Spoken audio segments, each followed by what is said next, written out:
I'm very pleased that we won the game. It was, because it's such a close game and lots of swings. There's a lot of intensity. There's a lot of highs and lows, and I thought we managed it well enough to win the game. Their style is extremely challenging to play against.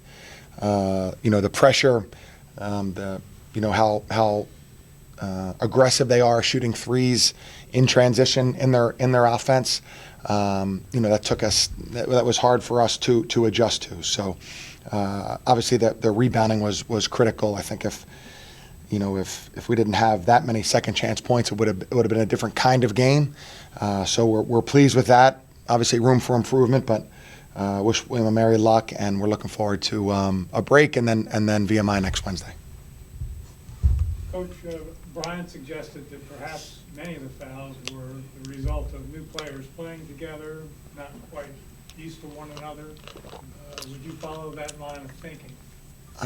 Yeah, I'm sure that's part of it, John. I think, in watching games all over the country, there seemed to be more free throws being attempted, more fouls being whistled. And I do think that. I think there's a certain, in basketball, there's a lot of rhythm. They have a rhythm, William and Mary.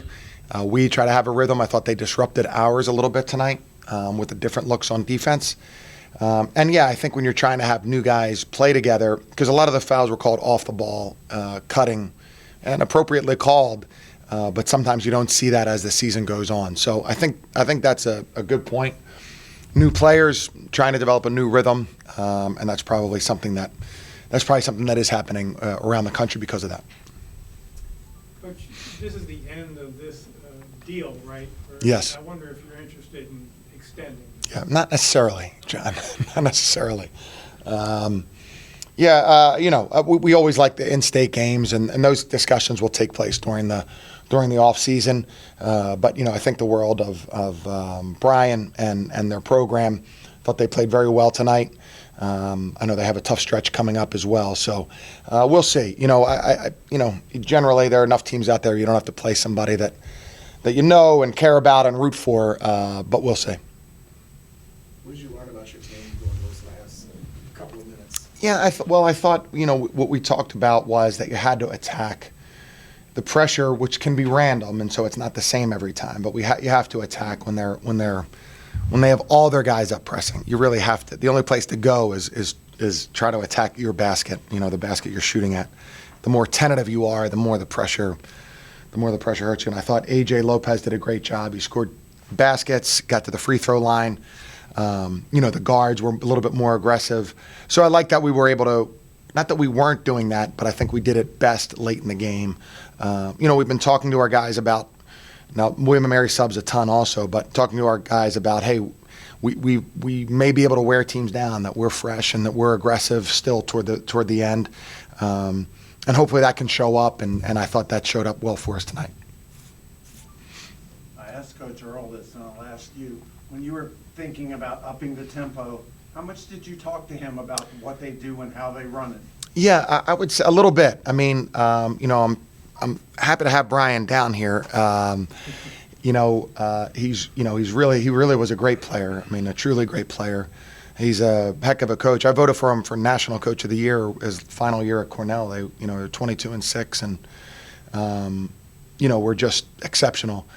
So I talked to him. I'm close also with his brother Dan, who's the head coach at Chattanooga, and so we talk a lot of basketball. Now their style's very, very unique, but I think being comfortable with the subs, being comfortable with new guys playing, emphasizing how important it is to be together, and how you might play these 4 minutes in a row and not play again and then go back in, and managing that with your team and those expectations. So I did speak to him, and certainly he's doing a great job. How do you think you guys kind of slowed the game down at points in the game and not making it, or not allowing them to make it a track meet? Yeah, what we talked about is that if it was fast and aggressive and controlled, we would have some advantages. If it was fast and aggressive and chaotic, they would have some advantages. And I don't think we did a good enough job, to be honest with you.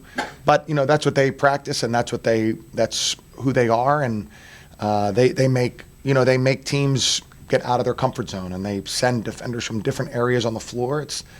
it's just something that's you don't see every day, and it's hard. So I thought, when we did that, we did a good job because, they double team and they'll run a guy at, someone posting up.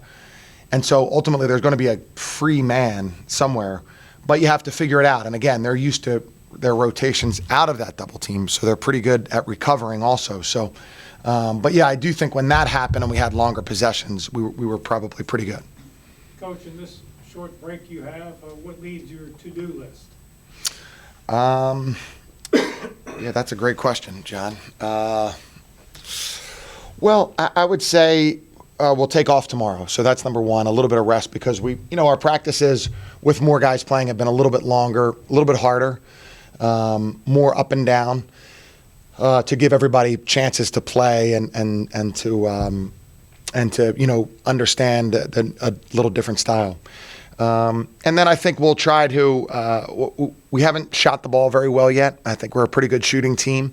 But we've been able to score in different ways, offensive rebounds, drives to the basket, free throws.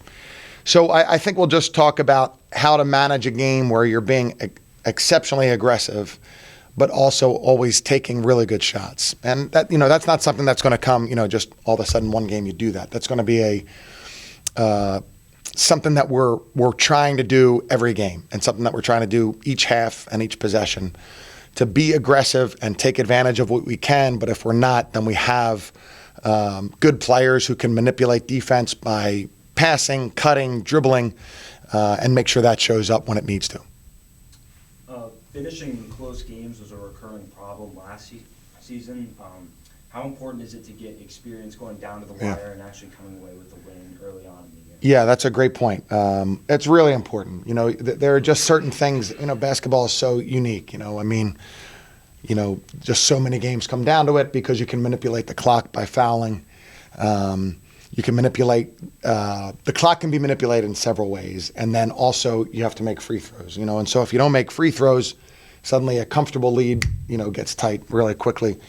And then naturally the team that's ahead doesn't want to foul. And so they're probably a little bit less aggressive. So I do think it was positive that we were able to win the game and make some big plays. Jonathan Beagle may get a big free throw to get it to 4. Aiden Argabright made 2 big free throws. Colin Tanner had a big defensive rebound. So last possession we guarded it decently well. So there are a lot of positives to take from that. Can you expand on Aiden's play just a little bit? Just Yeah. his third college game ever, and he's someone who's out there on the floor in crunch time with over a minute to go. Yeah, he's going to be a great player, and I think I think we had a good sense of that when we recruited him, and I think that's everybody probably has a pretty good sense of that at this point. He's got some of the characteristics that have been really valuable for these guards that we've had who have been so good. A sense for the game, quickness, aggressive mentality. He was really good and has started his career in tremendous fashion. So, we need him as just as much as we need Will and Mikkel and David, and have those guys continue to play. And as John mentioned earlier about Brian's comments, play together and get more and more comfortable with it because there are some real positives out there, including Aiden. AJ, did you ever feel as though, as a team, you had control of this thing, or was it sort of loose all the way? Me personally, I never feel like we lost control of the game. I always had confidence in my guys. Like, I thought we was gonna win since the tip off. Even when he went on their runs, I know we had full control of the game as long as we buckled in and stuck with the game plan. I thought we was gonna win the game. It's a very unusual game from a foul perspective. I wonder why you think there were so many. I just think on whose end? Are there and our end? Both sides. I just feel like we do a lot. Both of us do a lot of cutting, so it's like a lot of hands on. So the refs, it kind of forces the refs to whistle because there's a lot of movement and stuff like that. So that's pretty much why I feel like. How much fun was the game like that? Back and forth, up and down the floor, shooting threes. How much fun was that? Super fun. I feel like that's my type of game right there. Like I had a lot of fun. Like even the crowd, I feed off the crowd. I never played in an environment like this. Like honestly, like the Robinson Center, I love it. I'm glad I came here. Like it's a super fun environment. William and Mary really set a quick pace coming off of rebounds and inbounds, things like that. What was kind of the adjustment to this on the defensive side? Just really trying to slow them down in the half court and make them play out in the basketball for the most part. And then I feel like in the first half, we kind of like went away from our defensive principles. And I feel like once we started buckling down on that, that's when we started getting in control of the game.